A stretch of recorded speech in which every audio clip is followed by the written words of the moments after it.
Começa agora o Jornal da Justiça desta terça-feira, 7 de junho. Supremo Tribunal Federal derruba a decisão monocrática do ministro Nunes Marques e mantém cassação do deputado estadual Fernando Francischini por divulgação de notícias falsas sobre eleições.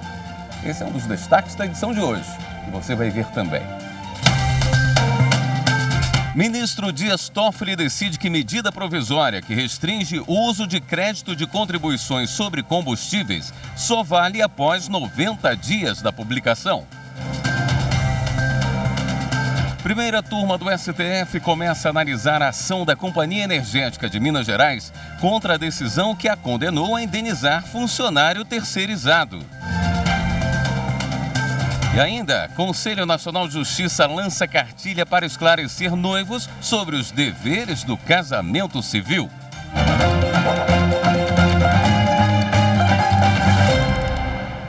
A segunda turma do Supremo Tribunal Federal, por maioria, manteve a decisão do TSE que cassou o mandato do deputado estadual Fernando Francischini, acusado de divulgar notícias falsas em rede social no primeiro turno das eleições de 2018.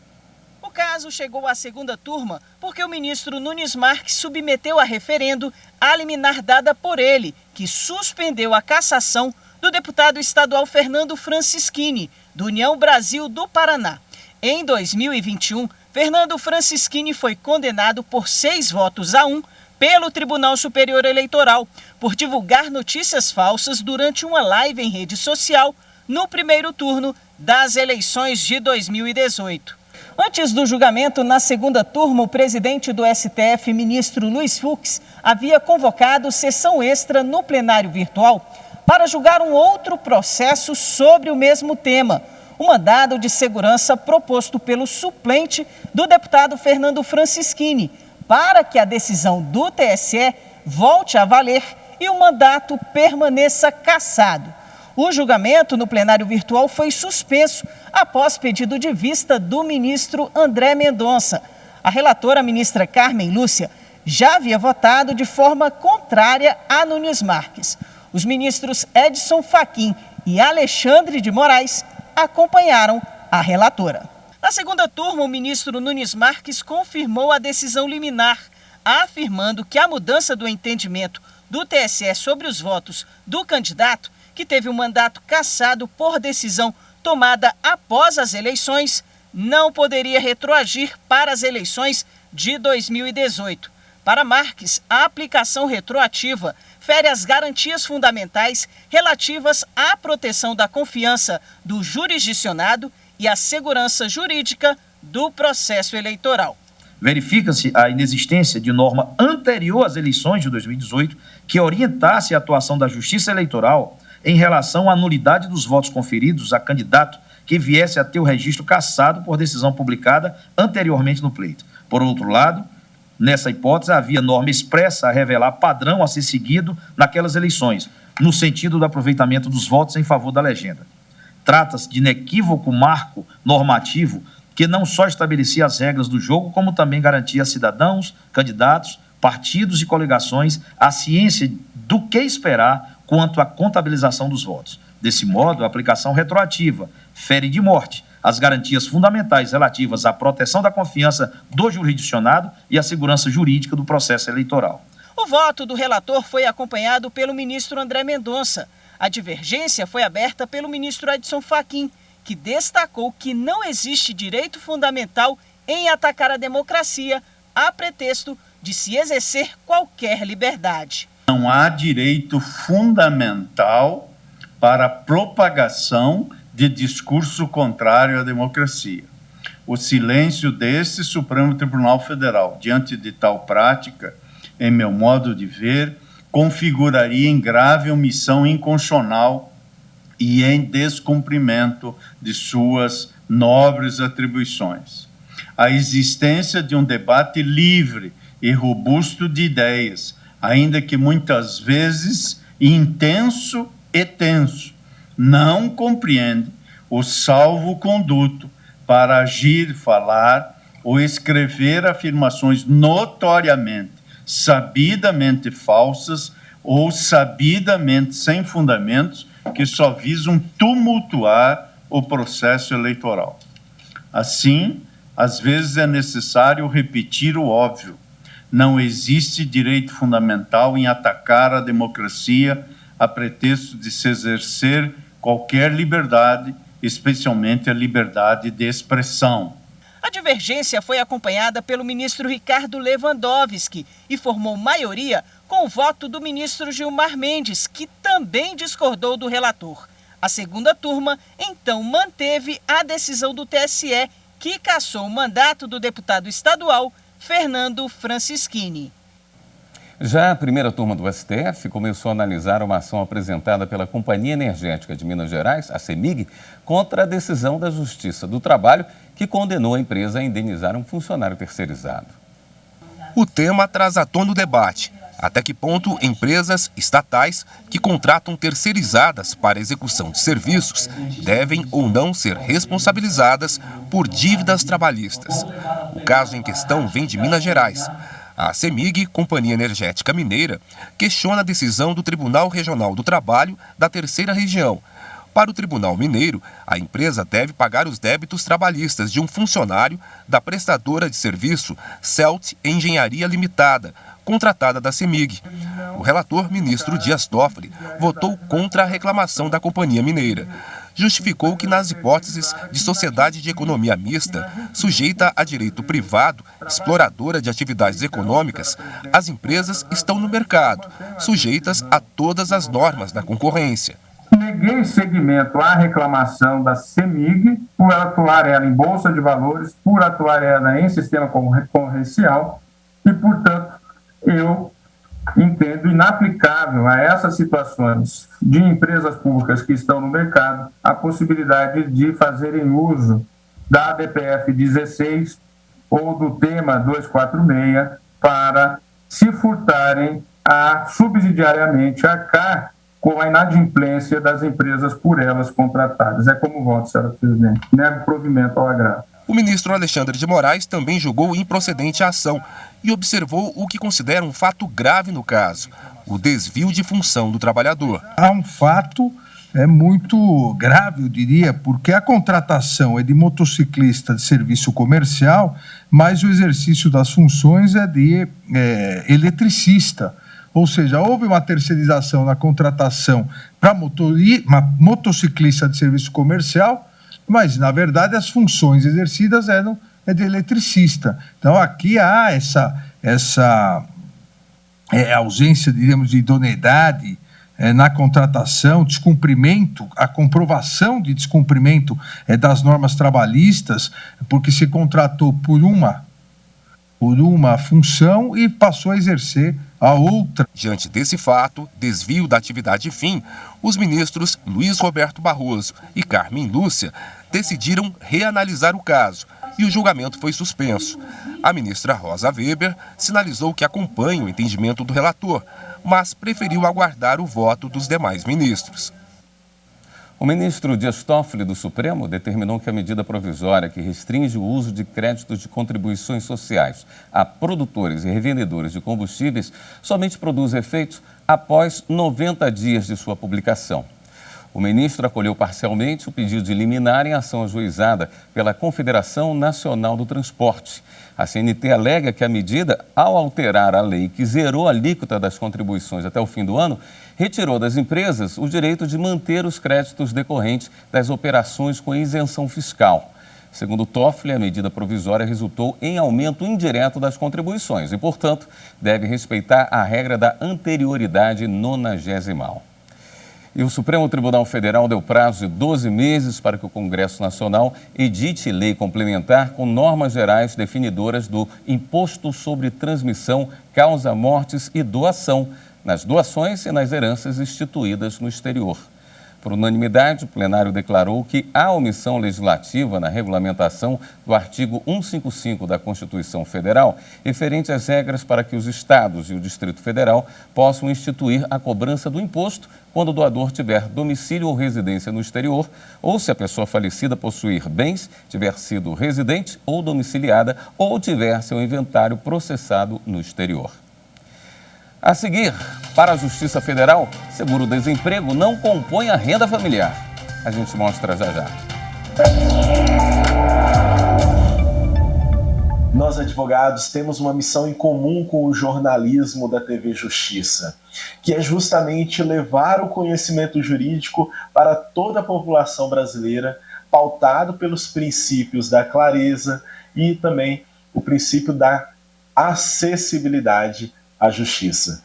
Então, estou aqui para parabenizar a TV Justiça pelos seus 20 anos nessa nobre missão. Conte sempre conosco. A advocacia está do lado da TV Justiça.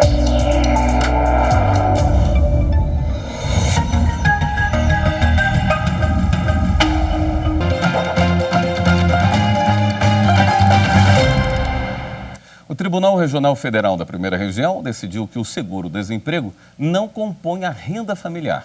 Assim, o TRF manteve a inscrição de um estudante no ProUni.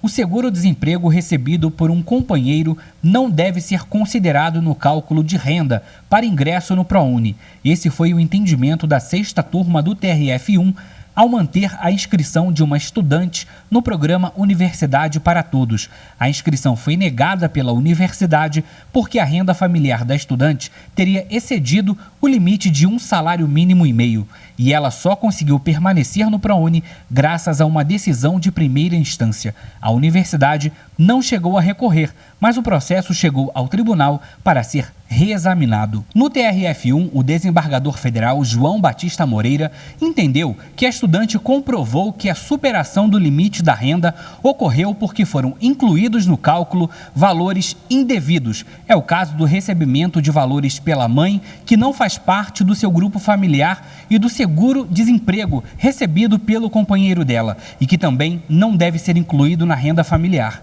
Sendo assim, o magistrado confirmou a sentença.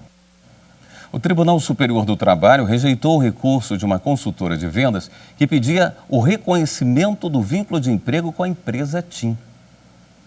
Na ação, a consultora de vendas disse que foi contratada pela ED Serviços para vender produtos e serviços dos planos corporativos da TIM. A profissional alegou que a empresa usava o contrato para mascarar a relação direta dos consultores com a operadora de telefonia. Por isso, ela pediu na Justiça do Trabalho o reconhecimento do vínculo de emprego direto com a TIM. Em primeiro grau, o pedido foi aceito. Em defesa, a operadora disse que o contrato celebrado com a ED não tinha natureza de prestação de serviços, mas de representação comercial.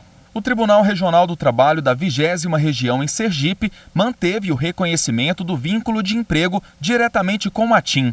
De acordo com o TRT, não existia dúvidas de que a comercialização de plano corporativo se insere na atividade fim da empresa, o que configuraria terceirização ilegal de mão de obra.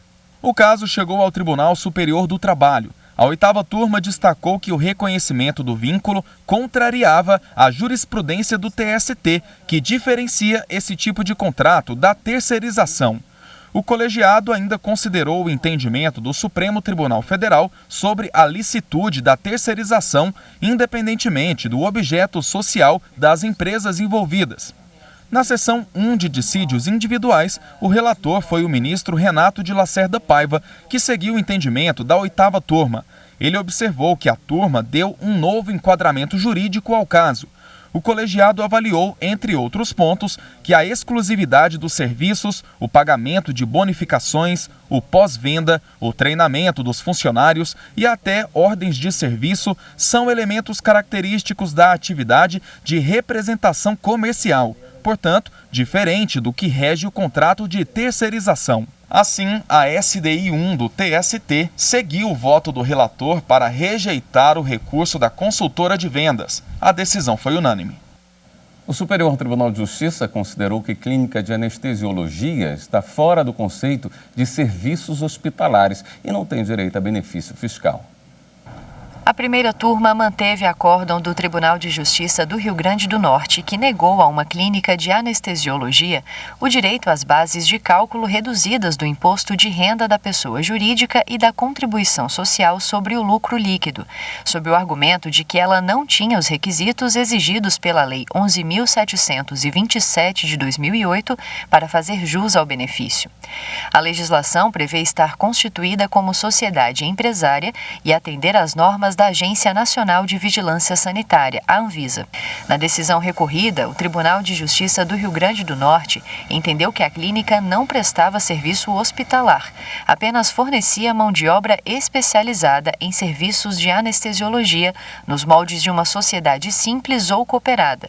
Além disso, não teria comprovado o atendimento às normas exigidas pela agência. Ao impetrar recurso no STJ, a clínica alegou que a estrutura hospitalar em que é prestado o serviço de anestesiologia já atende às normas da Anvisa, não podendo se confundir o conceito de serviços hospitalares com o conceito de serviços prestados por hospital, sob pena de desvirtuamento da definição legal. Para o relator do recurso especial, ministro Benedito Gonçalves, as exigências da Lei 11.727 de 2008 devem ser interpretadas de forma literal à luz do artigo 111 do Código Tributário Nacional.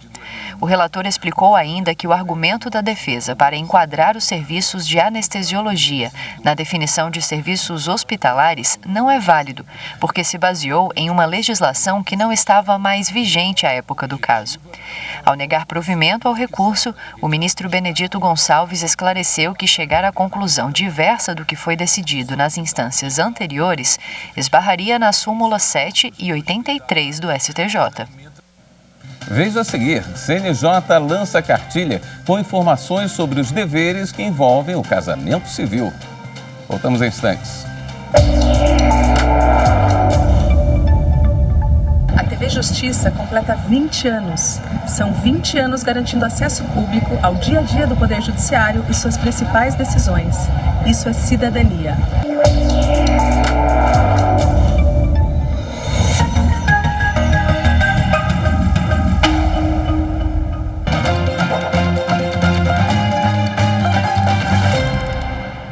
Daqui a pouco, logo depois do Jornal da Justiça, começa a sessão plenária do Tribunal Superior Eleitoral.